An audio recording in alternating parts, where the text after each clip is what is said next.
دیکھو S H O کا notice آیا آپ کے پاس کہ تھانے میں حاضری دو. اب آپ یہ نہیں سوچیں گے کہ مجھے کیوں بلایا جا رہا ہے, میرا جانا مناسب ہے یا نہیں ہے, یہ سوچو گے. آپ بولو گے بھائی محلے کے باپ نے مجھے, اس علاقے کا باپ وہی ہے, یہ اس کا ہیڈک ہے کہ سوچے کہ بلانا چاہیے تھا کہ نہیں چاہیے تھا, مجھے تو بہرحال جانا پڑے گا. نہیں گیا تو موبائل آئے گی اٹھا کے لے جائے گی. عدالت کی طرف سے نوٹس آتا ہے نا, بھائی تمیز سے چلے جاؤ نہیں تو اٹھا کے ایسے ہی لے جائیں گے جیسے ہم بچپن میں اسکول جایا کرتے تھے. میں تو ایسے ہی جاتا تھا اسکول, اللہ معاف فرمائے, دل ہی نہیں چاہتا تھا. 5ویں کلاس 4تھی کلاس کی بات کر رہا ہوں. تو والدہ کہتی تھی تمیز سے چلے جاؤ, ہم تمیز سے جاتے نہیں تھے. تو ہماری والدہ خود اسکول میں, پرائمری اسکول میں پڑھاتی تھیں, تو شاگرد واگرد گلی محلے میں بہت ہوتے, ان کو اٹھا کے لے جاؤ اس کو.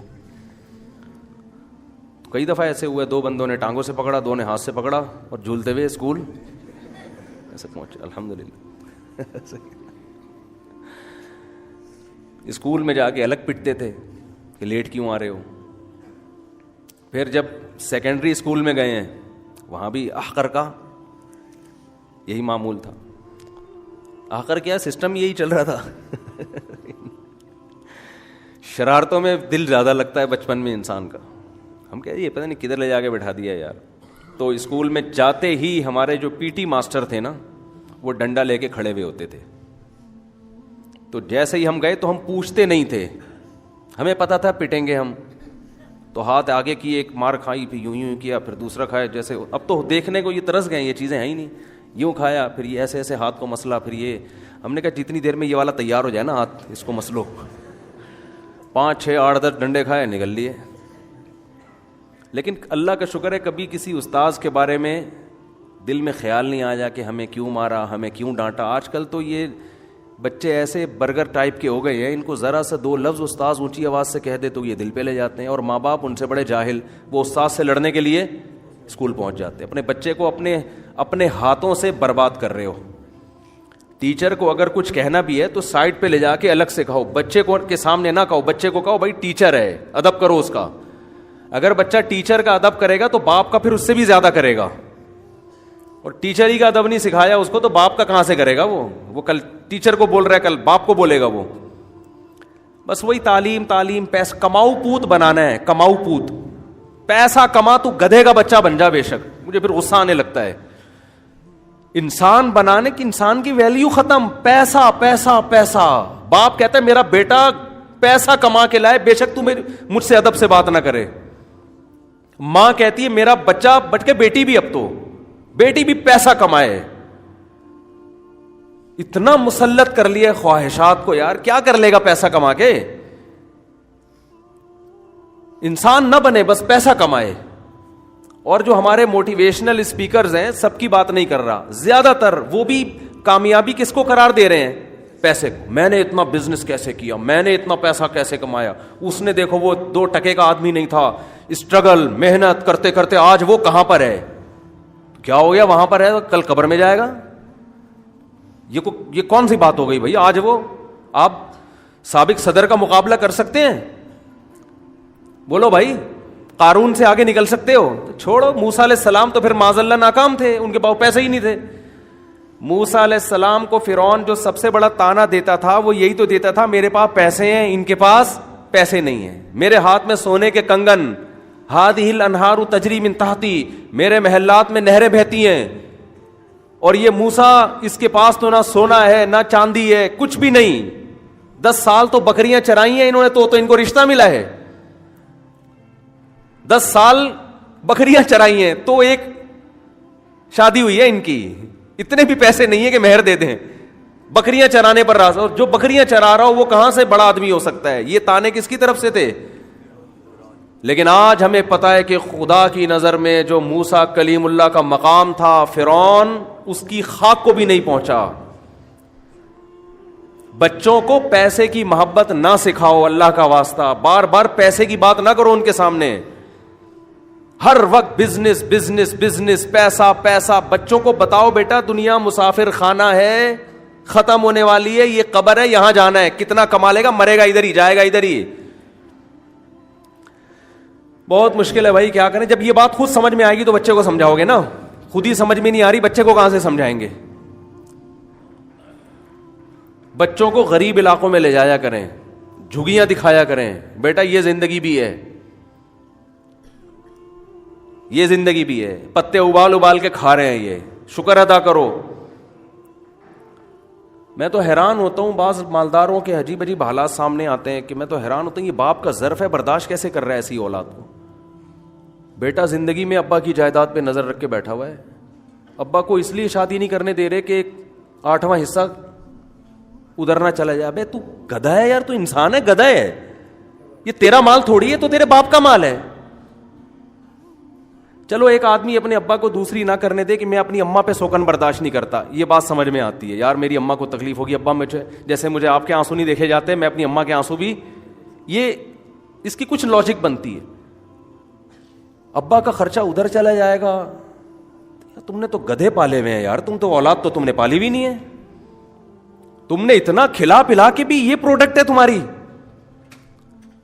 ہونا تو یہ چاہیے تھا بیٹا بولے ابا آپ نے اتنا کھلا پلا دیا, ہم تو اس کے مستحق نہیں تھے, یہ تو سب آپ کا ہے, ہمیں تو شرم آ رہی ہے کہ آپ سے مانگے ہم. ہونا تو یہ چاہیے تھا ہم آپ کو گھر میں بٹھاتے اور اب ہم آپ کو کھلاتے اور کہتے جو جو آپ کی ضرورت ہے ہم پوری کریں گے. تو میں حیران ہوتا ہوں باپ کا ظرف کیا, اور پھر بابا بھی ہنسی خوشی زندگی گزار رہے ہیں کہ میرا بچہ ماشاءاللہ. میں کہتا ہوں ظرف ہے بھائی ایسے ابا کا. ہونا تو یہ چاہیے کان سے پکڑ کے باہر نکالو, تیرا تھوڑی ہے بھائی, میرا مال ہے, تو کدھر سے آ گیا, چل نکل یہاں سے. لیکن ظاہر ہے بڑھاپے میں ابا میں یہ ظرف نہیں ہوتا, وہ کہتے ہیں یہ بھی نکال دیا تو مجھے پالے گا کون. پل جاؤ گے بھائی, اس سے اچھے پل جاؤ گے. جو تمہاری جائیدادوں پہ نظریں لگا کے تمہاری خدمت کر رہا ہے وہ تم سے وفادار نہیں ہے. خدمت وہ ہے ابا ایک دھیلا دو نہیں دو, سارا صدقہ کر دو, کوئی غرض نہیں ہے مجھے, میں آپ کی خدمت کروں گا اس لیے کہ آپ میرے باپ ہو. کھلانے والا کون ہے؟ اللہ. لیکن یہ سب چیزیں جب دنیا کی محبت دل سے نکلتی ہے تو کھوپڑی میں آتی ہیں. جب تک دنیا کی محبت ہے تو یہ چیزیں کھوپڑی میں نہیں. ہم ابا کو تو یہی کہیں گے کہ بچوں کا خیال کرو, ان کے لیے کچھ بناؤ, لیکن بیٹے کے لیے یہ بالکل سوٹیبل نہیں ہے کہ وہ ابا کی وراثت پہ نظر ٹکا کے بیٹھا. ابا سے پوچھ رہا ہو آپ کے اکاؤنٹ میں کتنے پیسے, ایک صاحب مجھے کہنا کہ میرے ابا کے اکاؤنٹ میں اتنے پیسے چھپاتے ہیں یار, بتاتے نہیں ہیں. ابا ہمارے ڈیڑھ ہوشیار ہے, پتہ نہیں چھپایا ہوا ہے انہوں نے سب کچھ. وہ سمجھ رہا تھا میں سمجھوں گا اس کے ابا بہت غلط آدمی ہے. مجھے تو یہ ہوا کہ تجھے کیا غرض, تیرے ابا کی پینٹ میں کتنے پیسے, تیرے ابا کے اکاؤنٹ میں کتنے پیسے, تو بول ابا تو نے مجھے کھلا پلا کے بالغ کر دیا, خدا کی قسم یہ تیرا مجھ پر احسان. تو جمع عیدی سینٹر میں کرا کے آتا, پل تو وہاں بھی جاتا, میں اس عزت کے ساتھ نہیں پلتا. اور میں دیکھ رہا ہوں جتنا باپ مالدار ہے نا اولاد اتنی نافرمان ہے, جتنا باپ غریب ہے اولاد اتنی فرما بردار ہے. غریبوں کے بچے زیادہ فرما بردار ہیں حالانکہ انہوں نے کم کھلایا ہوتا ہے, مالداروں کے بچے زیادہ گڑبڑ کر رہے ہیں. باپ کچھ بول ہی نہیں سکتا. وجہ کیا ہے؟ وجہ یہ ہے کہ تربیت پیسے سے بالکل بھی نہیں ہوتی, تربیت ہوتی ہے خواہشات کے خلاف چلنے سے. پریکٹس کر دیکھو, ایک مثال دیتا ہوں آپ کو میں. فوج میں جب بھرتی کیا جاتا ہے نا, کسی بھی فوجی کو جب بھرتی کیا جاتا ہے تو کام آگے فوج سے بڑا مشکل ہوتا ہے نا لینا, بارڈر پہ لڑوانا ہے نا. ارے فوجیوں کا کام کیا ہوتا ہے, جنگ ہوگی تو بارڈر پہ یہ کیا کریں گے, گولے گنڈے کھائیں گے وہاں بیٹھ کے, کیا کریں گے, لڑیں گے نا. یہ کسی بھی ملک کی آرمی کا یہ بیسک ذمہ داری ہے کہ بارڈر کو سنبھالے. اب بارڈر کو سنبھالنے کے لیے کیا ہے بھائی, وہ ریزسٹ کرے, اس جو دشمن جب آگے بڑھے گا تو یہ اس کو پیچھے دھکیلیں گے. یہ ٹینشن, یہ آسان کام ہے, ٹینشن والا کام ہے. اس میں جانیں بھی جاتی ہیں, اس میں ہاتھ پاؤں بھی ٹوٹتے ہیں, اس میں نابینا بھی ہو سکتا ہے انسان, بہت کچھ ہو سکتا ہے. کئی کئی دن میدانوں میں پڑے رہنا, برف پوش پہاڑوں پہ رہنا. تو اگر فوجی یہ طریقہ اختیار کرتے, بہت ٹیکنیکل پوائنٹ کی بات ہے, یہ کھوپڑی میں بٹھا لیں اچھی طرح. اگر فوج کا یہ سسٹم ہوتا کہ ہم اپنے فوجیوں کو موٹیویٹ کریں گے محبت سے, کیا کریں گے ہم, محبت سے ان کو سمجھائیں گے. جب فوج میں ایک بھرتی ہو گیا بھائی, اب کیا ہے جی, ٹریننگ, اب تربیت ہو رہی ہے نا کہ بارڈر پہ تم نے لڑنا کیسے, سمندروں کو سنبھالنا کیسے, فضاؤں کو کیسے سنبھالنا ہے, اگر ابھی نندن دوبارہ آئے تو اس سے کیسے بات چیت تم نے کرنی ہے. تو اب اس کے لیے اگر فوج یہ طریقہ اختیار کرتی کہ دیکھو بھائی ہمارے فوجی ہیں، مار دھاڑ سے کچھ نہیں ہوتا، ان کو بھگانے سے بولو کچھ نہیں ہوتا، یہ جو بیٹھ کے بات وہ فوج میں ایسا ہی ہوتا ہے، کوئی مسئلہ ہوا چلو بھائی ڈنٹ صحیح ہے نا، 10 بیٹھ کے لگاؤ، ڈنٹ پہ لو 15 مرتبہ. یہ ہمارے بھی کچھ شاگرد فوج میں ہے نا، تو بتاتے ہیں بھائی یہ ہوتا ہے. تو اگر ان کو تمیز سے موٹیویٹ کیا جاتا فوجیوں کو، دیکھو اب بھرتی ہو گئے، اب آپ نے اپنی فٹنس کا خود ہی خیال کرنا ہے، ہم آپ کو ایک اسکیجول بنا کے دے دیتے ہیں، اس کے حساب سے آپ نے چلنا ہے، تاکہ کبھی جنگ ہو جائے تو ایسا نہ ہو کہ آپ کی توند بھاگنے میں رکاوٹ بنے، آپ کی تشریفیں اتنی بڑی ہو جائیں کہ وہ بیٹھنے کے قابل نہ رہے، دوڑنا تو دور کی بات. تو لہذا آپ نے صبح 5:30 بجے اٹھنا ہے، اس کے بعد آپ نے جاگنگ کرنی ہے، اس کے بعد آپ نے ناشتہ کرنا ہے، اس کے بعد کلاس ہوگی، وہاں جا کے آپ نے پڑھنا ہے، دوپہر کو قیلولہ ہوگا، پھر یہ ہوگا، پورا اسکیجول بنا کے دے دیا. محبت سے تبلیغ کس سے ہوتی ہے؟ محبت سے ہوتی ہے نا، محبت سے سمجھا دیا ان کو. 6 مہینے بعد آفیسر نے رپورٹ طلب کی، کون کون جاگنگ کر رہا ہے بولو، کون کون ایسا ہے جس کا کولیسٹرول لیول کنٹرول میں ہے، کون کون ایسا ہے جس کی کمر اتنی ہے، توند اتنی ہے جتنی ہم چاہتے ہیں. آپ کا کیا خیال ہے اگر 500 فوجی بھرتی ہوئے ہیں تو ان میں کتنے ایسے ہوں گے جو اس روٹین پر عمل کر رہے ہوں گے؟ میرا خیال ہے شاید کوئی ایک بمشکل ایسا ہو. 499 ایسے ہوں گے جو بھول کے کپا بن چکے، جب فری میں گورنمنٹ کی طرف سے ان کو ناشتہ بھی مل رہا ہے اور کوئی پوچھنے والا نہیں ہے. اب کوئی بڑا فلاسفر آیا نا، موٹیویشنل اسپیکر، بڑا خاندانی قسم کا، اس نے کہا ایکچولی وہ کوئی یا ماہر نفسیات بلایا، وہ کہہ رہے ایکچولی تجزیہ کر رہے ہیں نا، 499 آدمی کی توندیں کیوں نکل گئیں؟ ہم نے تو ان کو سمجھایا تھا کہ صبح 5 بجے اٹھنا ہے، ناشتہ یہ والا کرنا ہے، یہ والا نہیں کرنا، 2 انڈے کھانے ہیں اس میں، پھر جو پوری ترتیب فوجیوں کی ہوتی ہے، اور اتنے بجے نشانے بازی سیکھنی ہے. تو ہم نے ان کو اتنا سمجھایا تھا، مگر 499 آدمی وہ بیکار نکلے. اب جو کوئی پرانا تجربے کار فوجی ہوگا نا، وہ کہے گا بھائی ٹھڈے مارو پنشمنٹ دو، تمیز سے بات سمجھ میں نہیں آ رہی، گالیاں دینے پہ آ جائے گا وہ. اب وہ ماہر نفسیات ہے، کہہ رہے نہیں ایکچولی یہ انسان کی ایک سیلف ریسپیکٹ بھی کوئی چیز ہوتی ہے، سیلف ریسپیکٹ بھی. گالیاں بالکل نہیں دینا. یہ جو فوجی آئے بڑے اونچے خاندان سے آئے بھائی، اس کے باپ نے کبھی زندگی میں اس کو گالی نہیں دی، آپ کیسے گالی دے رہے ہو اس کو آپ کیسے سزا دے رہے ہو؟ ان کو سمجھاؤ. پھر ان کو جنت کے فضائل سنانا شروع کر دیے. دیکھو ملک کے دفاع کے لیے جو لڑے گا تو آخرت بھی ملے گی، دنیا میں بھی اس کو چائے کا خرچہ اس کا ہوگا، ایک پیالی چائے پلائے گا، اس سے عزت ہوگی اس کی.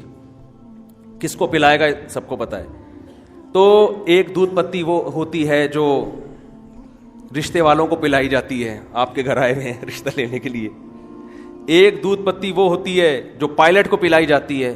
دونوں کا مزہ اس میں پینے میں اتنا مزہ نہیں ہے جتنا پلانے میں، اور اس میں پلانے میں ایک آدمی کو مزہ نہیں آتا، پوری قوم کو مزہ آتا ہے. ہٹو بچوں ہو گیا کہ نہیں ہو گیا؟ ایک پیالی چائے آپ پیئیں آپ کو مزہ آئے گا، ساتھ والے کو نہیں آئے گا. جس نے پلائی اس کو بھی تھوڑا بہت مزہ آ جائے گا. لیکن یہ ایسی دودھ پتی ہے جس میں پینے والے کو بالکل بھی مزہ نہیں آ رہا، پلانے والے کو اتنا مزہ آ رہا ہے کہ پوری قوم میں وہ مزہ ڈیوائیڈ ہو گیا. تو ایسے لوگ، ایسے پائلٹ جب ہی پیدا ہوں گے جب ہم ان کو جنت کے فضائل سنائیں اور ان کی سیلف رسپیکٹ کا بہت زیادہ ٹریننگ کے دوران بھی خیال رکھیں.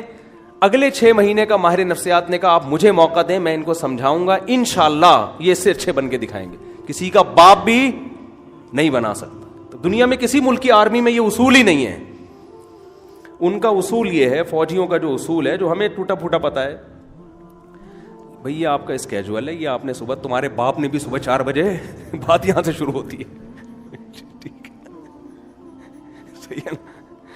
جب گورنمنٹ آپ کو یہ الاؤنس دے رہی ہے اور یہ سب کچھ سہولتیں مل رہی ہے تو 4 بجے کا مطلب 4:01 نہیں ہے.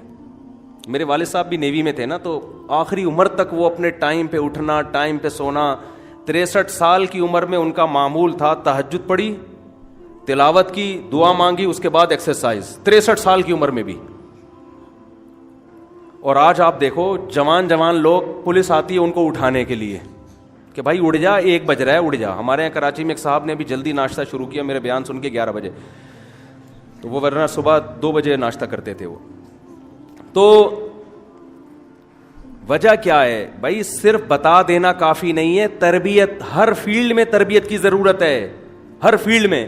اگر فوجی لوگ پراپر طریقے سے اس کو ٹریننگ نہ دیں, اٹھو صبح, جو ہم نے کہا ہے نا 4 بجے, تو 4 بجے کا مطلب اٹھ جاؤ. نہیں اٹھ رہا تو اٹھاؤ اس کو, کھڑا کرو اس کو, اٹھ بھائی. بھاگنے کا مطلب یہ نہیں کہ لکھ کے دے دیا بھاگ لے, لکھ کے دے دیا. ہم اولاد کی تربیت پتہ ہے کیسے ہو رہی ہے ہمارے گھروں میں؟ بچے کو بتا دیا نماز پڑھنی چاہیے, لکھ کے دے دیا بیٹا نماز پڑھ لیا کرو, میسج بھیج دیا بیٹا نماز پڑھ لیا کرو, بس. او بھائی ایسے نہیں ہوتا. آپ فجر کے بعد گھر جائیں گے, جو سو رہا ہے اس کو پہلے 1 دفعہ آرام سے سمجھائیں گے, دوسری دفعہ ہم نہیں کہہ رہے ایک دم سختی شروع کر دیں, تیسری دفعہ میں آرام محبت نہیں. میرے بچوں کو میرے بارے میں معلوم ہے, بہت پولائٹ رہتا ہوں بچوں کے سامنے, ہاتھ اٹھتا ہی نہیں میرا, نہ ڈانٹتا ہوں. بچوں سے مجھے ویسے ہی پتہ نہیں کہ لگاؤ ہے, کچھ دوسروں سے کچھ زیادہ ہی ہے. لیکن فجر کی نماز میں بچوں کو پتہ ہے کہ ابو جب گھر تشریف لائیں گے تو 1 دفعہ تو تمیز سے بتائیں گے, دوسری دفعہ ابو تمیز نہیں جانتے. کتنا ٹائم نہیں ہے کہ ہم اب دباتے رہیں آپ کو بیٹھ کے, بیٹا اڑ جائے, بیٹا اڑ جائے. تو اس کو پتہ ہے کہ بھائی کان پکڑ کے تھپڑ لگے گا, اب لگانے کی نوبت نہیں آتی, ان کو پتہ چل گیا کہ لگے گا تھپڑ, اڑ جاتے ہیں الحمدللہ. پولیس سے رابطہ ہمیں نہیں کرنا پڑتا. ایسا تھوڑی ہوتا ہے بھائی. یہ تو آپ ان کو نماز بتا تو سب کو رہے ہیں, کتنے لوگ پڑھ لیتے ہیں. بچے کو آپ نے اپنی حساب سے چلانا ہے, صرف بتانا نہیں ہے, ورنہ یہ بچہ عذاب جان بنے گا آپ کے لیے جو بن رہے ہیں.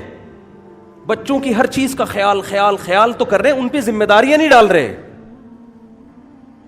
میں ایسے گھروں کو بھی جانتا ہوں, ماں کے ساتھ بیٹے مل کے جھاڑو دے رہے ہیں گھر میں, بچے ہیں ابھی لڑکے, ماں گھر میں جھاڑو لگا رہی ہے تو چھوٹے بیٹے بھی ماں کے ساتھ صفائی. بہت اچھا ہے, یہ اس کی علامت ہے. یہ بچہ زندگی بھر اپنے کام خود کرے گا, یہ ماں کی بھی خدمت کرے گا. یہ صرف بیٹیوں کو سکھانے کا نہیں ہو, اول تو مائیں بیٹیوں کو نہیں سکھا رہی ہیں آج کل, لیکن جو تربیت والی مائیں ہوتی ہیں نا, وہ بیٹیوں کے ساتھ بیٹوں سے بھی پوچھے لگوا رہی ہیں اپنے گھر میں. ابھی اس کو زیادہ پھوں پھام نہ اس کی, وہ ابھی تو سکھاؤ اس کو, اس کے بعد جب اللہ نے کچھ بنانا ہوگا بن جائے گا وہ. پہلے زمانے میں بادشاہ لوگ اس کا خیال کیا کرتے تھے کہ ہمارے بچے شہزادے ہیں, یہ اس شاہی ماحول میں پل کے بڑے ہو کر تو انہوں نے بگڑنا ہے, بچپن سے ان کو تربیت دی جائے. تو بڑے بڑے بزرگوں کے پاس ان کو بھیجا کرتے تھے کہ ان سے اتنی خدمت لو کہ ان کے دل سے یہ شہزادہ پن نکل جائے, ان کے دل سے ان میں تواضع عاجزی انکساری پیدا ہو جائے. امام مالک رحمہ اللہ تعالیٰ کا واقعہ یا کسی اور بزرگ کا, کہ اس وقت کے خلیفہ نے اپنا بیٹا ان کے پاس بھیجا تربیت کے لیے کہ بھئی اس سے خدمت لیں آپ. تربیت ہوتی ہے خدمت لینے سے, خوب سمجھ لیں. تو وہ کیا کرنے لگا کہ لوٹا لے کے کھڑا ہو گیا, یہ وضو کر رہے ہیں.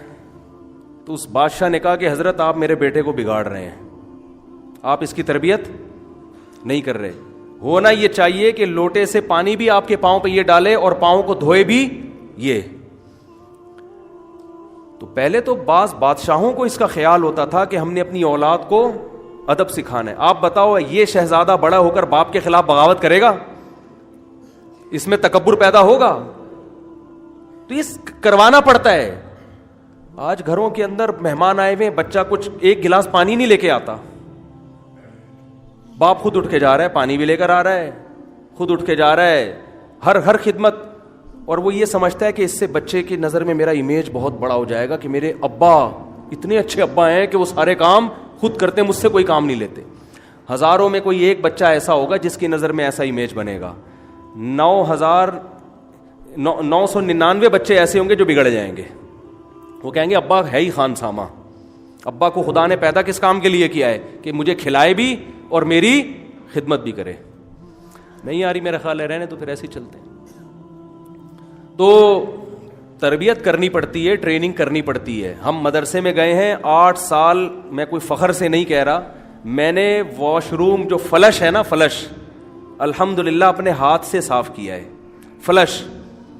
حالانکہ ہم نے گھر میں یہ کام کبھی بھی, بولو بھائی, نہیں کیا, گھن آتی تھی. ان کا کرنا پڑے گا آپ, ہم یہاں بھنگی نہیں رکھیں گے. یہ واش روم طلبہ استعمال کرتے ہیں, طلبہ ہی اس کو صاف, اور ہمیں خوشی ہے اس پر, خود ہم نے کیا ہے. برتن ہم خود دھوتے تھے اپنے مدرسے کے, حالانکہ یہ کام ہم گھر میں کبھی بھی گھر میں نہیں کیا ہم نے کبھی یہ کام. استاذوں کی جوتیاں سیدھی ہم خود کیا کرتے تھے. آپ فلش دھونا آسان کام نہیں ہے جس نے زندگی میں کبھی نہ دھویا ہو, لیکن اللہ کا شکر ہے جب ہمارے بڑوں نے کہا کہ یہ آپ کو فلش واش روم کا دھونا پڑے گا, تو ہمارے دل میں ذرہ برابر یہ نہیں آیا کہ ہم اتنے بڑے لوگ, ہم دین کا علم حاصل کرنے کے لیے آئے اور ہم سے بیت الخلا صاف کروائے جا رہے ہیں. تو ہمارے حضرت فرمایا کرتے تھے جس کے دماغ میں یہ خناس ہے وہ یہاں سے چلا جائے. سمجھتے ہو, وہ نہیں یہاں ٹھہرے, وہ یونیورسٹی میں جا کے پڑھے, مدرسے میں پڑھے گا تو یہ کرنا پڑے گا. اب طلبہ سے یہ کام نہیں لیے جاتے مدرسے والوں میں, ان کو پتہ ہے کہ طلبہ میں بھی اب وہ, یعنی وہ نہیں ہے ان کی مینٹل لیول نا, وہ کچھ اور سمجھیں گے, وہ سمجھیں گے مدرسے والا اپنا پیسہ بچا رہے ہیں. تو تربیت کروانی پڑتی ہے ان سے. تو میں بات جو لے کے چلا تھا, کیا بات کر رہا تھا یار میں, وہ تو یہ بہت الجھا ہوا بیان ہو جاتا ہے نا, دائیں بائیں بائیں بائیں. وہ میں دیکھ رہا تھا پچھلے بیان میں میرا ٹاپک کیا تھا, تو میں نے ساتھیوں سے کہا مجھے ذرا پچھلا بیان سناؤ. تو وہ شروع کے الفاظ میں ٹاپک تھا, اور میں نے کہا اینڈ میں لگاؤ, اینڈ میں ٹاپک پہ آتا ہوں. ایک شروع میں ہوتا ہوں, ایک بالکل اینڈ میں ہوتا ہوں, درمیان میں قیام و طعام چل رہا ہوتا ہے. لیکن چلو اچھی بات ہے, میرے کو غلط بات تو نہیں ہو رہی, کیا خیال ہے؟